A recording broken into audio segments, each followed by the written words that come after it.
Oh, thank you, Jesus. Thank you, Holy Spirit. Hallelujah. Before I come to the Word of God, you may see a little bit different in our sitting this morning. The purpose for this, we want to have open air so you can have, because most of the time we feel hot during the service. And I believe that's why some of us leaving the room and go look for that space. But that's why we're looking at the leadership has to accommodate that so we can all have that freedom of worship when we come in the house of God. Amen. So I believe you are happy now sitting inside here with the open space and you can hear the word of God properly. Amen. The media team and the sound technician, they make a room at the back. So that is for them only. Amen. And you are not allowed to go over that space because you have a space here now. Amen. Let them control from that room. As we hear the sound this morning, that's what they're doing. And also for the live. Amen. So I believe you are happy with sitting now. Are you? Yeah. We need to have that freedom to worship. Amen.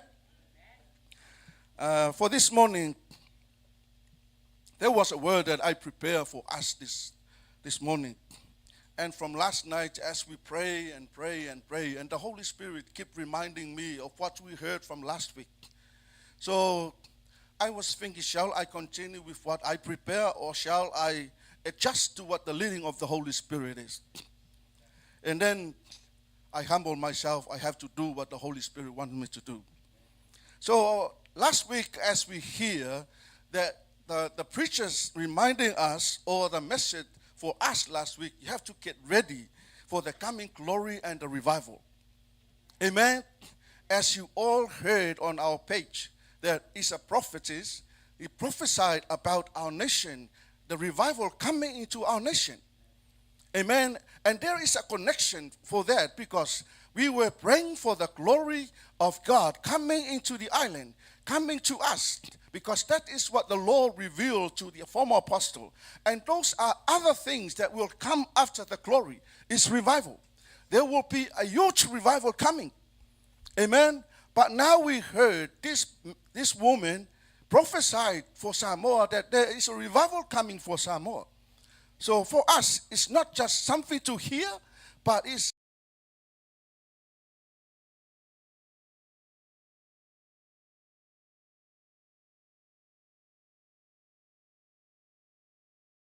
to receive it. Amen. So the main words that I take with me last week, be wise, these days are evil. That is from Ephesians 5:16-17. So you need to be wise with what we are doing at the moment. Coming here to the church this morning in our service, this is a wise decision ever that you make. Why am I saying this? Because this is where you can hear the word of God. You may go somewhere else, but there's nothing you can hear from there about revival and the glory of God. But that is why we need to adhere to the move and the work of the Holy Spirit so we can bring what the Lord wants us to hear. Amen. So last week, the message was getting ready for the coming glory and revival. But what the Holy Spirit urged me, I want to continue from here. So for us this week and for this Sunday, there is a question for you and for me. Is it about your preparation? It is about how to prepare yourself for the revival and the coming glory of God. Amen? You need to know and you need to understand what is happening when that thing comes. Whether you are going to get it or you're going to miss it. Amen? But this morning, I would like to ask you a question like this. So how do you prepare for the coming glory and the revival? How can I prepare for the coming glory and the revival? Amen? You may say, every morning I can wake up, have a shower, put up some clean clothes, and sit at the lounge. Maybe the following morning, I can wake up, have my breakfast, and then I sleep. Maybe the following morning, I will wake up, get myself ready, and I go to the park. Is that how you can prepare? But this is what the Lord prompted into my heart. For your preparation and my preparation, getting ready to prepare myself for the coming glory and the revival coming for us and to our nation. Amen. So if you have your Bible, turn with me at 1 Thessalonians 4:7. If you don't have it, just look at the verse upstairs. I will read it for you. 1 Thessalonians 4, verse 7. God has called us to live holy lives, not impure lives. To prepare yourself and myself for the coming glory of God and the revival coming. Be holy. Your God is holy. We need to live a holy life before God. As Paul said to Thessalonians, God has called us to live holy lives, not impure lives. I'm reading from the NLT version. What is the version of this? For God did not call us to uncleanness, but in holiness. 1 Peter 1:15-17. But now you must be holy in everything you do, just as God, who chose you, is holy. For the scripture's sake, you must be holy, because I am holy. Your preparation and my preparation, God, by the leading of the Holy Spirit, revealed to me these scriptures, telling you and me, we have to live holy before God.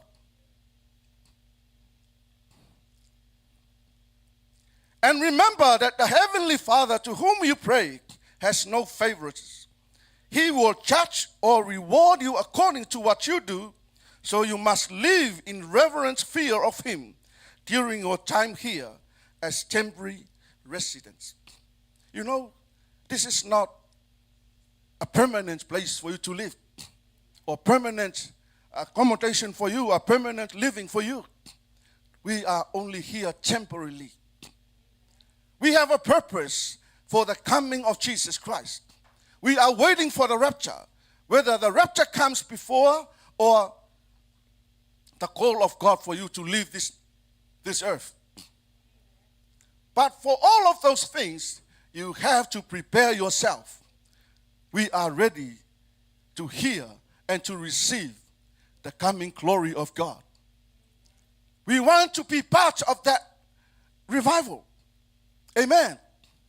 So, by the edge of the Holy Spirit, people of God, every people that they are called Christian, you need and I need to live holy before God. Amen. Second thing, trust in the Lord with all your heart. The word that we heard last week at the evening service, trust in the Lord with all your heart. Lean not unto your own understanding.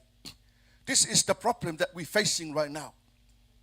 People, they rely much on their understanding and they forget about their faith in God. They trust what they know, but they forget about trusting God. Family of God, this is the reminding for all of us.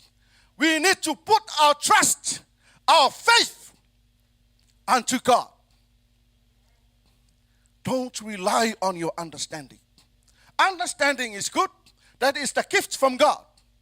But way too much people, they rely more on what they know and they forget about God Himself, the one who gives that understanding so He can know, who can she know what is happening and what is not happening. That is why the Lord says for all of us, we have to put our trust in the Lord with all our hearts. Do not depend on our own understanding. How can you trust? Put your trust in the Lord. Seek His will in all you do, and He will show you which path to take. That is why we need to trust God, to put our trust unto God, not on our understanding. When we trust God, God will reveal to you the pathway to take. No, not that way, this way. No, that way, this way. Your way is not the way of God. Your thinking is not the thinking of God. But that is why you really need to have faith in God. Put your trust unto Him. Hallelujah. You know, when you trust God, when you have faith in God, there is a blessing. It is a blessing when you put your trust unto God. How can you say that, Pastor? Jeremiah 17, 7-8. The word says, but blessed are those who trust in the Lord and have made the Lord their hope and confidence. They are like trees planted along riverbank with roots that reach deep into the water. Such trees are not bothered by the heat of worried by long months of drought. Their leaves stay green and they never stop producing fruit. See how good when you put your trust unto God. Amen. It says here, they are like trees planted along a riverbank. Have you ever seen a tree standing by the river with brown leaves? Have you ever seen a tree planted behind a river that had no leaves? That is exactly the word of God says about a man or a woman who put him or her trust unto God. Amen. With roots that reach deep into a riverbank, into the water. You know, no matter what coming in your life, adversaries, difficulties, struggles, you know, any sickness coming, if you are rooted deeply in that water, you know, that tree was standing firmly. No matter how strong the wind is, you can still stand firmly. Why? Because you are rooted in the Word of God. And you are trusting the Lord that He will provide for you. He will guide you. He will lead you in a right pathway. Young people, it's good to have understanding. You know, having the knowledge and the will of God, there is a blessing when you trust God. When you believe in God, when you have faith in God. Such trees not bothered by the heat or worried by long months drought. This is the revelation of problems, difficulties in life. Whatever you face, you know, it doesn't matter. You will go past those problems. When those things coming to you, you can walk past it. They will never harm you. Why? Because you put your trust unto God. Hallelujah. First thing, be holy. Your God is holy. Second thing, put your trust unto God, not unto men. Amen. Don't trust a word from a man. Trust the word of God. Because the word of God is the word of life. This is the word that we hear. Amen. You know, that tree says their leaves stay green and they never stop producing fruit. That is exactly you and I. You are like a tree standing beside a riverbank. Your leaves stay green. Your fruits keep on producing every month, every day, 24/7. There is a production coming out of your life. Amen. Do you believe there's something happening in you? When people see it, you, hey, there's life coming to this person. Really? Say that to yourself, there is a production coming out of me. Amen. Produce life. Produce life. Produce life. produce love, produce care. Amen. You care, you love. You are so merciful to those people. Amen. That is what I mean, protection coming out of you. There is a fruit of that life. Amen. You are quiet.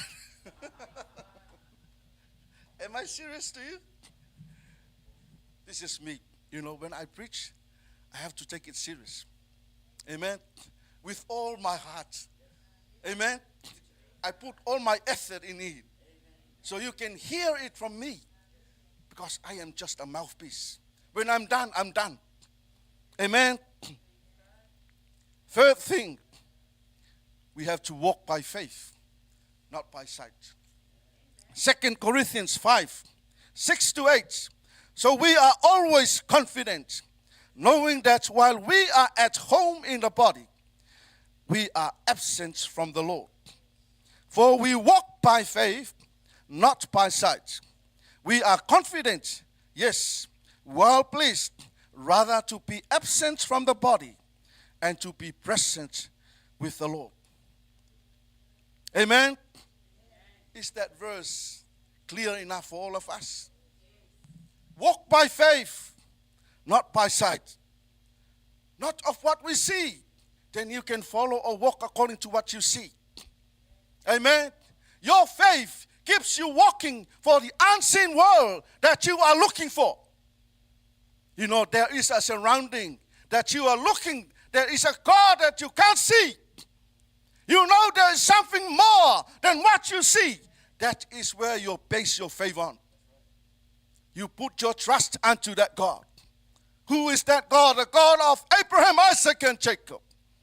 That is the God, the Father, who created you. Amen. Walking by faith, not by sight, means fixing our eyes on what is eternal. So we fix our eyes not on what is seen, but on what is unseen. Since what is seen is temporary, but what is unseen is eternal. That is why we have to walk by faith, not by sight. Amen.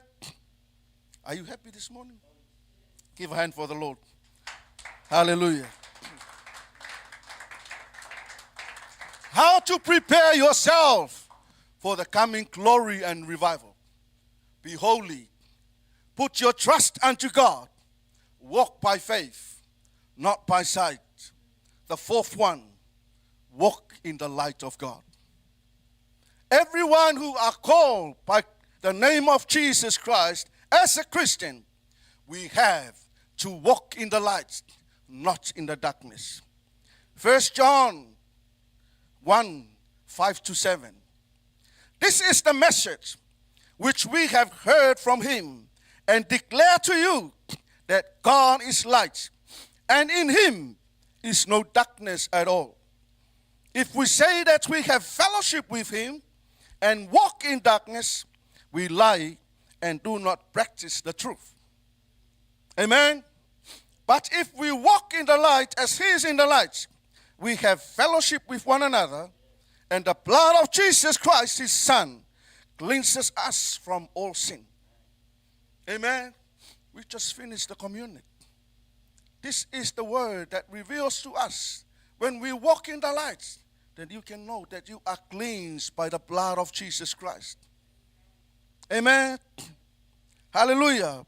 Walking in the light means we see things the way God sees, not the way we see. What does that mean? We can respond also the way God responds. Hallelujah. When God sees a sin, you should see it as a sin. Amen?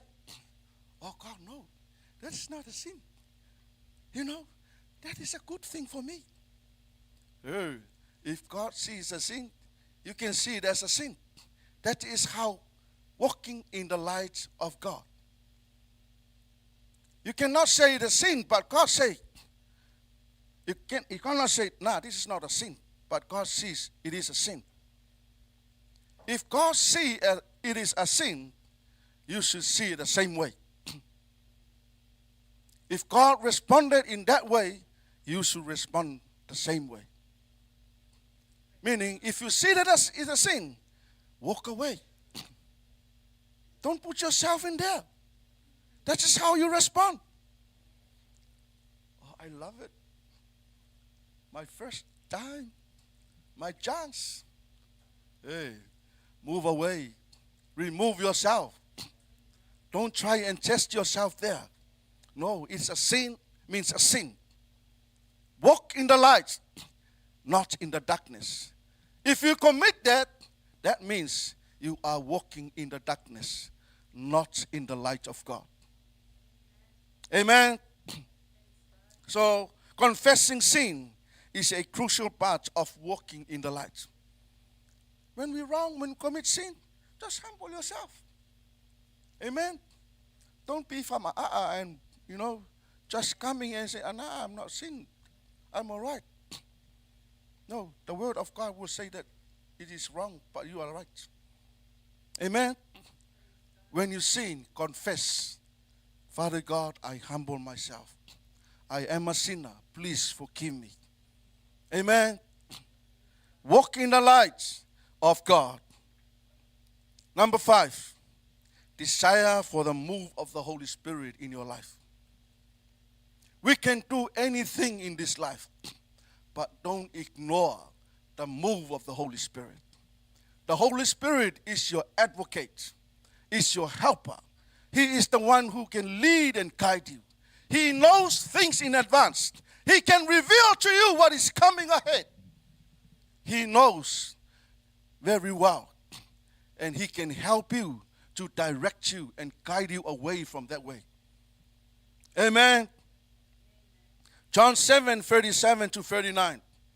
On the last day, that great day of the feast, Jesus stood and cried out, saying, if anyone thirsty, let him come to me and drink. He who believes in me, as the scripture said, out of his heart will flow rivers of living water.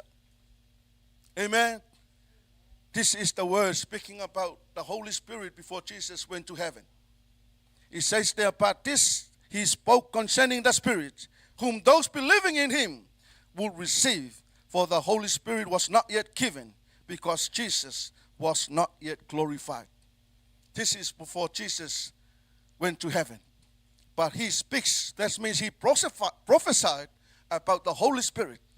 So if you're hungry and if you desire more of the Holy Spirit, there are rivers of living water flow out of you when you believe and you desire for him. Amen.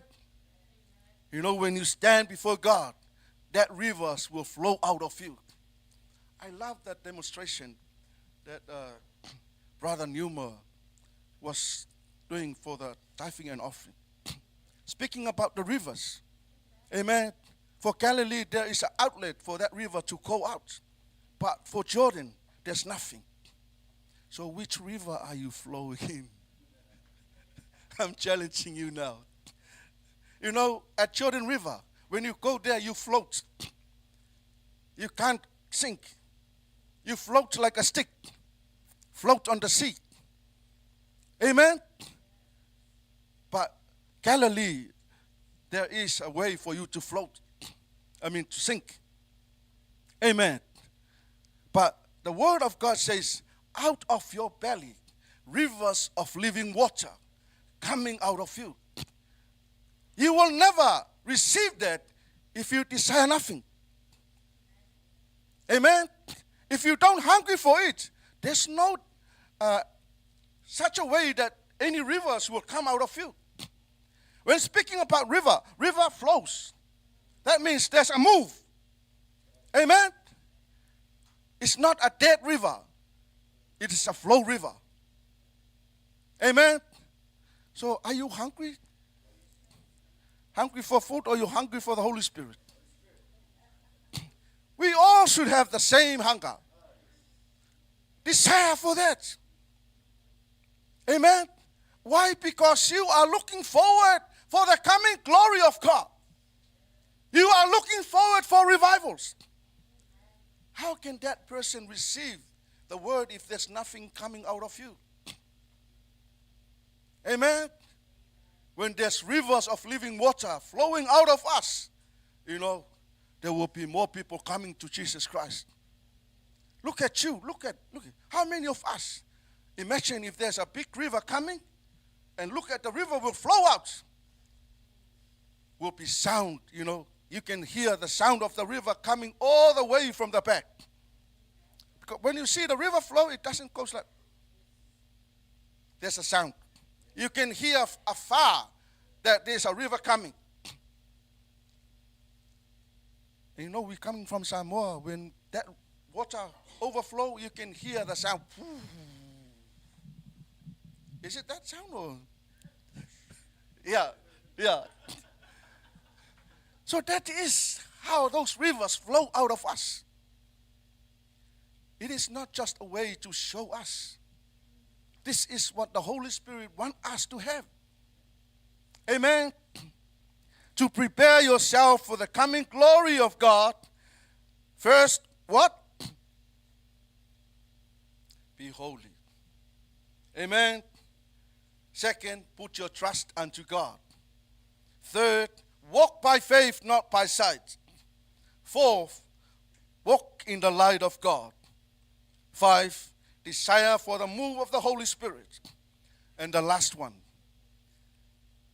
are you really hungry for the Word of God?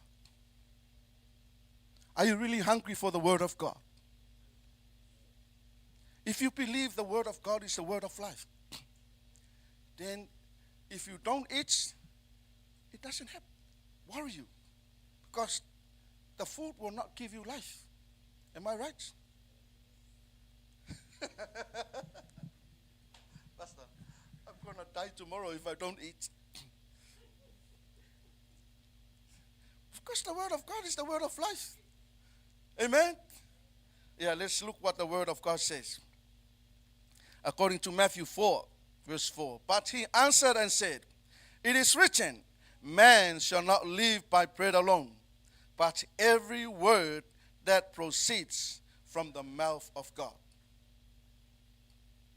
Yeah, you can live with the bread, but it's not a bread alone. You need to live with the Word of God as well. Amen? So, the Word of God is the very delicious food every day for all of us. That Word will heal you. That Word will give you strength. That Word will give you life. That Word will open your mouth. That Word will open your eyes. That Word will open your ears. That Word will direct you to where God wants you to be. Amen? See what the Word of God can do. Amen.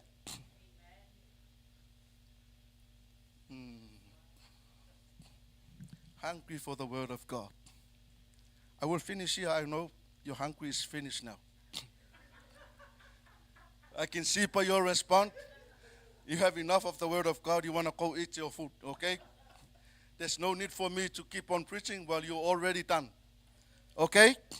So to conclude our message this morning, to prepare yourself and myself for the coming glory and revival, I have to be holy because my God is holy. I have to put my trust in the Lord with all my heart. I have to walk in the light of my God. I have to walk by faith, not by sight. I have to walk by faith, not by sight. I have to desire for the move of the Holy Spirit in my life. I have to hungry for more of the Word of God. Amen. Can you please be upstanding? If you remember any of these 6 that the Holy Spirit helped us to hear, to prepare ourselves, and there are so much more. This is not the only thing. There are so much more that the Holy Spirit of God wants you to know and wants you to hear and to receive, to help you prepare yourself for the coming glory of God and to see revival coming into our nation. In your life, in your family, in our country, in your workplace. Who will bring that revival? It's you. Don't look at other people. It is you that you are going to bring that revival into that place. Amen. Hallelujah. Why don't you lift your hands and say something to God as what you hear this morning? Father God, I thank you for your word. Thank you for the work of the Holy Spirit. Thank you for reminding us, oh Lord, your word, of how to prepare myself and ourselves for you, Lord Jesus, for the coming glory and the revival that you prophesied for your people that coming into our nation, into our life. Father God, we are so blessed because of what you have done for us. We thank you for your word. We thank you for urging us to know your will. Thank you for reminding us your will, oh Father. Oh yes, Jesus. Oh yes, Father God. Kuramato kohoro rosi teke sanda. Hirene mama yoko shiara baba. Kirene hoko sharara baba yeke sete. Connect yourself to God. Connect yourself to God. Ask Him to come. Ask Him to reveal more of Him to you. Let Him come and reveal more of Him to you. Kororosite ke sarara mama. Ikrosutura mama mayoko shanda. Hereresi kororo mama mayanda rasete. Kideresa koya papa yeke sete. Yes, Father God, I pray for your word. Let your word reach out to your people. Empower their life. Strengthen them, O Lord. Guide and lead them, O Father. Kuya sete ropo ya mama. Kiderese kete papa yando. Oh yes, Father God. Oh yes, Lord Jesus. Glory, hallelujah. Oh yes, Father. Keep on praying, keep on praying. Hallelujah. Yes, Jesus. Whatever you receive this morning, acknowledge that before God and ask God to come and help you to know more about what you know from His word this morning.